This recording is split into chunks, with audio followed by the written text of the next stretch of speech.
I'm going to cheat a bit this month. I know that there are a few new releases to be excited about, but there are also some great announcements and updates that I think are significant enough to justify talking about. Which, first of all, Modern Warfare 2 is now backwards compatible on Xbox One, and I don't think I really need to say anything else. You already know everything about Modern Warfare 2, and I imagine that you've already stopped watching to run out and buy a copy again. Between Modern Warfare 2 and Black Ops being made backwards compatible, and seeing their player bases skyrocket, I'm wondering whether the newer CODs will actually manage to keep their player bases compared to these older releases.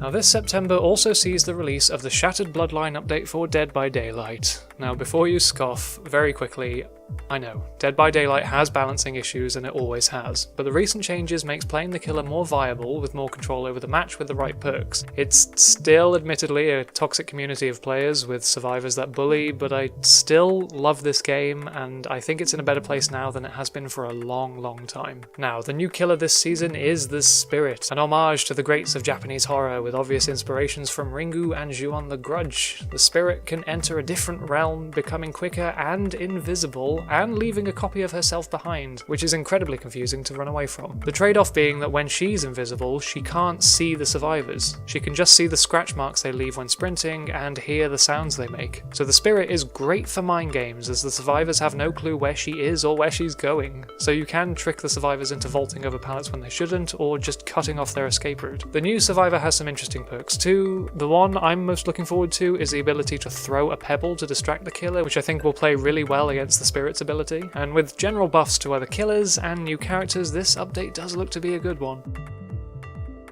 And the last update I want to mention is Rainbow Six Siege Operation Grim Sky. Now, I have been playing Siege religiously since Year 1 Season 2, I think, just as Frost and Buck were being released, and Siege now is almost nothing like Siege back then. If you were one who tried Siege a couple of years ago and were turned off by the bad servers and hit registration and endless bugs, well, I don't blame you, but I'd highly suggest giving the game another shot. It's still not flawless, but good lord has it completely transformed. Anyway, September sees the release of Clash and Maverick. Now Clash is the first defender to use a shield, which works great as a counter to the current rush meta, but her shield also has the ability to zap enemies with an electric shock that does minimal damage but does slow them down. They can't sprint away, but she can't shoot from behind her shield either, so you have to be coordinated and primed to put your shield on your back and actually use your gun. And Maverick is another attacker who can breach reinforced walls.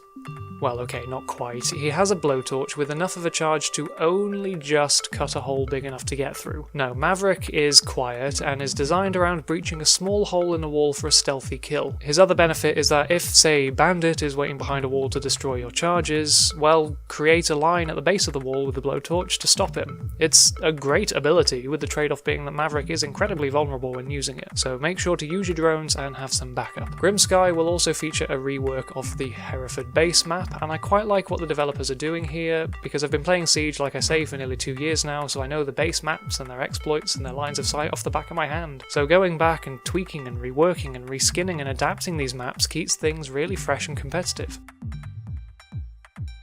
Like I said, it's a bit of a cheap month with these updates, but then multiplayer games having seasons now, with constant changes and fixes and new content, these games can be utterly different to the games they started out as. So like I said, if you tried Siege or Dead by Daylight at launch and didn't take to them, well, maybe this month is the time to give them another try. If you're buying or selling, whether that be films, games, tech or phones, don't forget to check out the website at webuy.com.